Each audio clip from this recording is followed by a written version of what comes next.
Hi అండి, అందరికీ నమస్కారం.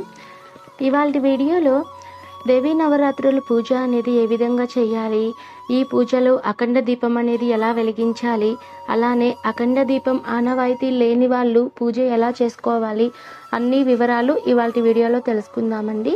ఎవరైనా ఫస్ట్ టైం మన ఛానల్ని చూస్తున్నట్లయితే మన ఛానల్ని సబ్స్క్రైబ్ చేయండి, పక్కనున్న బెల్ బటన్ని క్లిక్ చేయండి. ఇలా చేయడం వలన ఫ్యూచర్లో ఎలాంటి వీడియో పోస్ట్ చేసినా మీకు డైలీ అప్డేట్ అనేది వస్తూ ఉంటుందండి. మన హిందువులకు ఎంతో ముఖ్యమైన పండుగ ఈ దసరా పండుగ అండి. ఈ దసరా పండుగ అనేది కూడా మనకి ఈ నవరాత్రుల్లోనే రావడం జరిగింది. ఈ నవరాత్రులు అనేది మనకి 9 రోజులు ఉంటుందండి. మనకి 2022వ సంవత్సరంలో నవరాత్రులు అనేది ఎప్పటి నుంచి ఎప్పటి వరకు వచ్చిందో ఆల్రెడీ అందరికీ తెలుసు కదా అండి.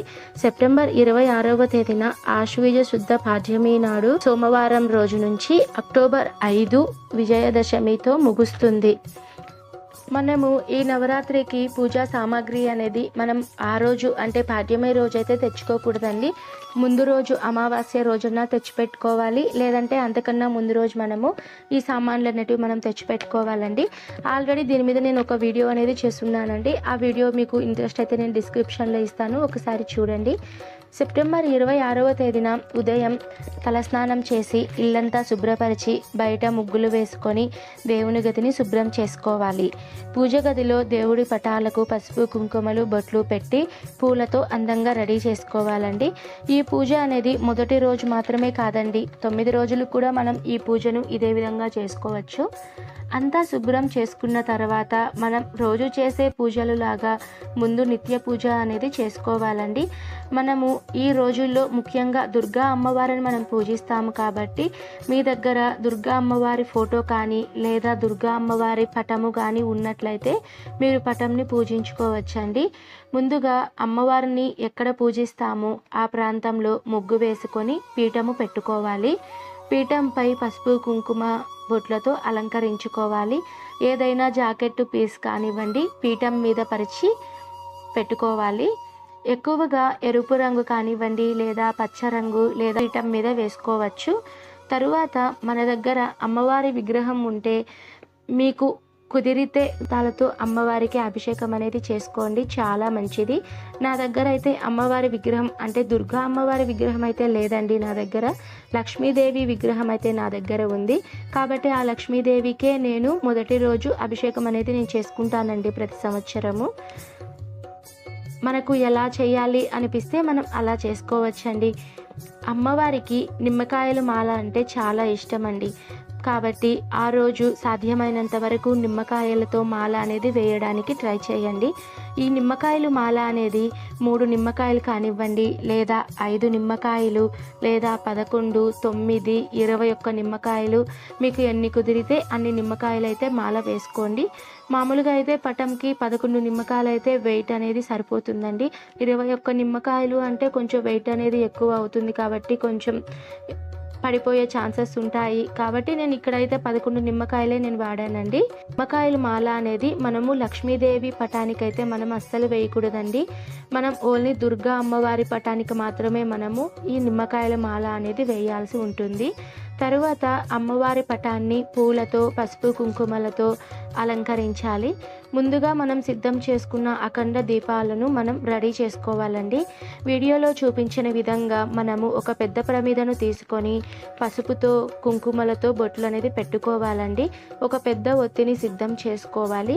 నూనెలో ముందుగా కొంచెం సేపు ఒత్తిని ఉంచి పక్కన పెట్టుకోవాలి. ఇలా మనకి నూనెలో ఒత్తి ఎక్కువ టైం ఉన్నట్లయితే మనకి దీపం అనేది ఎక్కువ సమయం వెలుగుతుంది అండి.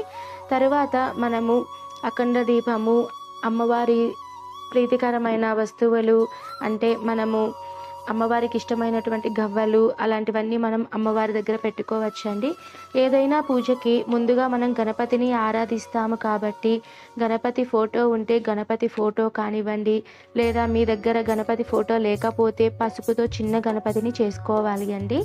అమ్మవారి స్వరూపాలు అంటే గోమతి చక్రాలు, గవ్వలు, తామర పువ్వులు ఇలా ఏమున్నా సరే అమ్మవారి పూజలో మేమైతే ఈ విధంగా చేస్తామండి ప్రతి సంవత్సరము.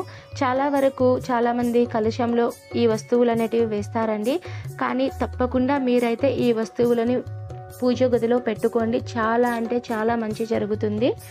ముఖ్యంగా అయితే అమ్మవారికి కుదిరితే వెండి గిన్నెలో కానివ్వండి, లేదా ఏదైనా సరే ఒక ప్లేట్లో 5 లవంగాలు, 5 యాలకలు, ఒక జాజికాయి, పచ్చకర్పూరం కొద్దిగా, జువాదు పొడి కొంచెము, అత్తరు, అలానే గవ్వలు, ఇలా మనము అమ్మవారి దగ్గర వెండి గిన్నెలో కానివ్వండి మనం అమ్మవారి ముందు ఉంచాలి.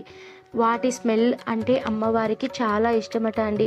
అలా సువాసన భరితమైన వాసన అనేది పూజా గదిలో ఉంటే అమ్మవారు ఎక్కడున్నా సరే మన పూజలు మీకు షోడశోపచార పూజ వచ్చినట్లయితే అంటే మంత్రాలు వచ్చినట్లయితే మీరు మంత్రాలు చదువుకొని పూజ అనేది ప్రారంభించుకోవచ్చండి. ముందుగా మనం గణపతికి పూజ చేస్తాం కాబట్టి గణపతికి ఆచమనీయం అనేది చేసుకోవాలి అండి. మనం ఆచమనీయం అంటే 3 సార్లు నీటిని సేవించి ఓం గోవిందాయ నమః, ఓం మాధవాయ నమః, ఓం మధుసూదనాయ నమః అని ఒక మంత్రాలు చెప్పుకొని 3 సార్లు నీళ్లు సేవించాలండి. 4వసారి నీటిని ఒక ప్లేట్లో వదిలేయాలి. ప్లేట్లో వదిలిన తర్వాత మనం చేతులని మనం ఇదిలించకూడదండి, అంటే దులపకూడదు. మనం ఏదైనా సరే పక్కన ఒక క్లాత్తో మనం తుడుచుకోవాలి. తరువాత కలశం అనేది సిద్ధం చేసుకోవాలి.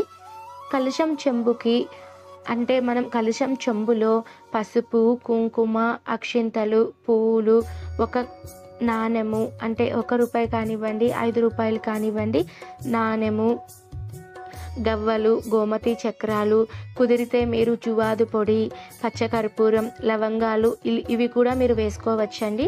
మనం మామిడి ఆకు కానివ్వండి, తమలపాకును కానివ్వండి ఈ కలశంలో ఉంచుకోవచ్చు. కలశంకి మనము ఒక కంకణం అనేది మనం కట్టుకోవాలి అండి. కలశం మంత్రం చెప్పి కలశం మీద ఎడమ చేతిని ఉంచి మనము కలశం మంత్రాన్ని చెప్పుకోవాలండి. తర్వాత కలశంలో నీటిని పుష్పంతో పూజా ద్రవ్యాల మీద పూజా గదిలో చల్లుకోవాలి. గణపతి మీద ఒక్కొక్క పుష్పంని సమర్పిస్తూ అర్ఘ్యాలు అనేటివి సమర్పించాలి అండి. అంటే పుష్పం పూజయామి, గంధం సమర్పయామి, అక్షితం సమర్పయామి, కుంకుమ సమర్పయామి, చందనం సమర్పయామి.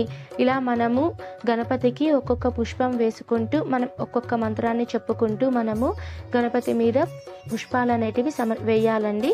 తర్వాత మీకు గణపతి అష్టోత్తరాలు వచ్చినట్లయితే పూలతో కానివ్వండి, అక్షింతలతో కానివ్వండి గణపతికి అష్టోత్తర శతనామావళి పూజ అనేది చేసుకోవాలి అండి.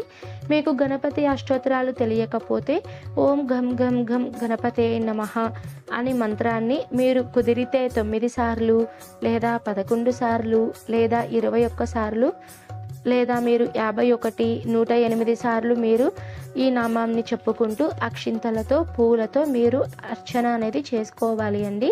పూజ అంతా అయిన తర్వాత గణపతికి మంత్రపుష్పం, క్షమాపణ విధి మంత్రాలు అనేటివి చెప్పుకోవాలి. నైవేద్యంగా ఒక చిన్న బెల్లం ముక్కని మనం గణపతి దగ్గర పెట్టాలండి. ఏదైనా సరే నైవేద్యాన్ని మనం సమర్పించుకోవచ్చు. ఫైనల్గా అంటే గణపతికి ఫైనల్గా మీరు మంగళహారతి అనేది ఇవ్వాలండి. మంగళహారతి ఇచ్చిన తర్వాత మీకు మంగళహారతి పాట వస్తే మీరు పాడుకోవచ్చండి. లేదు అంటే కర్పూరంతోనే మీరు మంగళహారతి అనేది ఇవ్వాలి. తరువాత ఇంతటితో మనకి గణపతి పూజ అనేది చేసుకోవాలి అండి. చాలామంది గౌరీదేవి కూడా పూజ అనేది చేస్తుంటారండి. మీరు గౌరీదేవి కూడా అక్షింతలతో పూలతో మీరు అర్చించాలండి. తర్వాత అమ్మవారికి పుష్పాలతో, పూలతో, గంధంతో అర్ఘ్యాలు అనేటివి సమర్పించాలండి. తర్వాత కలశం చెంబు మీద చెయ్యి పెట్టి కలశం మంత్రం చెప్పుకోవాలి. తర్వాత కలశంలో ఉన్న నీటిని పూజా ద్రవ్యాల మీద, అమ్మవారి మీద, మన మీద, అందరి మీద చల్లుకోవాలి. మీ దగ్గర పుష్పాలు ఉంటే పుష్పాలతో లేదా కుంకుమతో మీరు అష్టోత్తర శతనామావళి పూజ అనేది చేసుకోవాల్సి ఉంటుంది.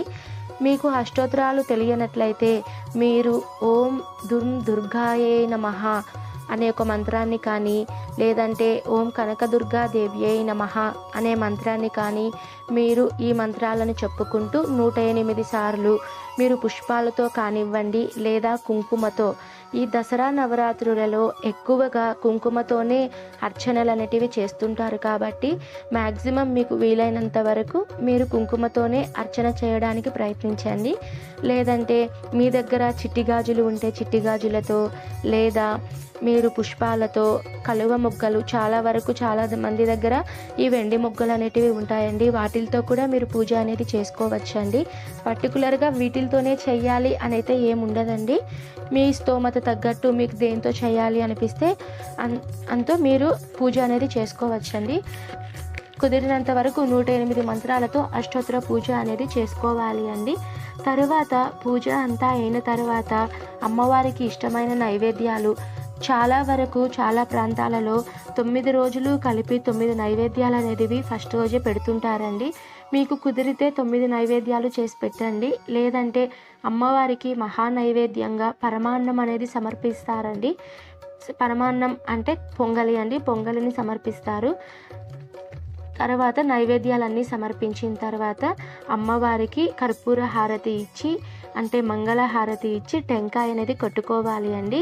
మీరు టెంకాయ అనేది కొట్టుకున్న తర్వాత నైవేద్యాల మీద నీటిని చల్లి అమృతమస్తు అమృతోపస్తరణమస్తు అనే ఒక మంత్రాన్ని చెప్పుకొని మీరు నీటిని అమ్మవారి వైపు చూపించి స్వాహ అని చెప్పనేసి మీరు అనుకోవాలండి. ఇంతటితో మనకి అమ్మవారి పూజ అనేది అయిపోతుందండి. అఖండ దీపం ఆనవాయితీ లేని వాళ్ళు ప్రతిదినం, అంటే ఈ 9 రోజులు అమ్మవారు ఏ అలంకారంలో అయితే మనకి దర్శనమిస్తారో ఆ అలంకారాలలో మీరు ఆ అమ్మవారి అష్టోత్తరాలు అనేటివి పఠించుకోవచ్చండి. కుంకుమతోనే అమ్మవారి ముందు ఒక్కొక్క మంత్రం చెప్పుకుంటూ కుంకుమతోనే మీరు అష్టోత్తరాలు చెప్పుకోవచ్చు. అఖండ దీపం ఆనవాయితీ ఉన్నవాళ్ళు మాత్రం తప్పకుండా మీరు నియమాలు అనేటివి పాటించాలి. ఎందుకంటే అమ్మవారు సాక్షాత్తు అఖండ దీపం అంటే మనం అమ్మవారిని డైరెక్ట్గా మనం ఆవాహిస్తాం కదా అండి. కాబట్టి చాలా కఠినమైన నియమాలు అయితే పాటించాలండి. మీరు 9 రోజులు నిత్యం దీపం కొండెక్కకుండా నేను చూసుకోగలను అని నమ్మకం ఉంటేనే మీరు అఖండ దీపం అనేది పెట్టుకోండి. ఎలాంటి నియమాలు పాటించాలి, ఈ నవరాత్రి పూజ గురించి చాలామందికి సందేహాలు ఉంటాయి కదా అండి. ఈ సందేహాలు అనేటివి నేను నెక్స్ట్ వీడియోలో మీకు షేర్ చేస్తానండి. మీకు ఈ వీడియో నచ్చిందనే అనుకుంటున్నానండి. నా వీడియో కనుక మీకు నచ్చితే నా వీడియోను లైక్ చేయండి, సబ్స్క్రైబ్ చేయండి. మరో మంచి వీడియోతో మళ్ళీ మీ ముందుంటానండి.